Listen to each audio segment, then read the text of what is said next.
On বাজে রাত 3:30, duty এখন শেষ হইছে।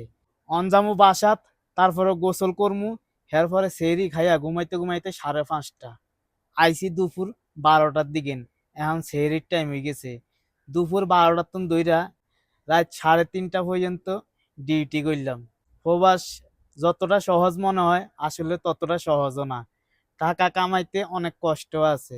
জন প্রবাসে আই না, তখন মনে করছি যে কত সুখের জানি, টাকা মনে এমনি আইয়ে। কিন্তু এখন বোঝা যাইতে আছে প্রবাসের মধ্যে আসলে কত কষ্ট। তারপরও কষ্ট মনে হয় না, টাকাই সবকিছু। টাকার কাছে জানি সব কষ্ট দূর হয়ে যায়। কিন ফ্যামিলি যখন ভালো থাকে তখন আরো বেশি ভালো লাগে। কিন্তু তারপরও রাত এখন 3:30 বাজে, সকল প্রবাসী কিন্তু এরকম রাতের বেলায় ডিউটি এখন রোজার মাসের মধ্যে।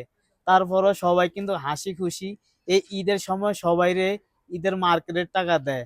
আর কিছু মহিলা আছে মার্কেটে যায় ইন্টারভিউ দেয়, আমার বাজেট এত, আমার বাজেট এত, ওই বাজেটটা আসে কই থেকে ওই চিন্তা আর করে না। প্রবাসটা আসলে শান্তির, টাকার কাছে কষ্টের কাছে একটু অশান্তি। তারপরও সবাই মুখ বুজ্জা সহ্য করি নেয়, এটাই প্রবাস। হয়তো কথাটা খারাপ লাগতে পারে, কিন্তু যারা প্রবাসে আছে তাগরে জিজ্ঞাসাইন আসলে কেমন। সবাই একই রকম, শুধু একজনের ক্ষেত্রে না। সবাই এরকম না, জোহরের সময় ডিউটি তাই রোজার মাসও। তারপরে কিছু কিছু মানুষ তো আছে সকালবেলার তো ডিউটি শুরু হয়ে যায়। আমরা 12টার সময় আই, 3:30টার দিকে তারপরে বাসা যাই, যাই গোসল গা ধুইয়া তারপরে খানা দানা খাইয়া এরপরে নামাজ পড়ি, তারপরে ঘুমাই।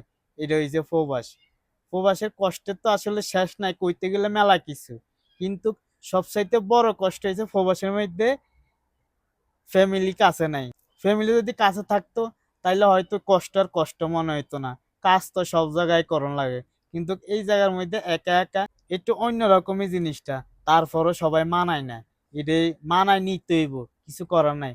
পুরুষ মানুষ এরকমই, ঘরে থাকতে পারে না। পুরুষ মানুষ ঘর বানায় ঠিকই, কিন্তু ঘরে থাকতে পারে না। পুরুষ থাকতে হবে বাইরে বাইরে।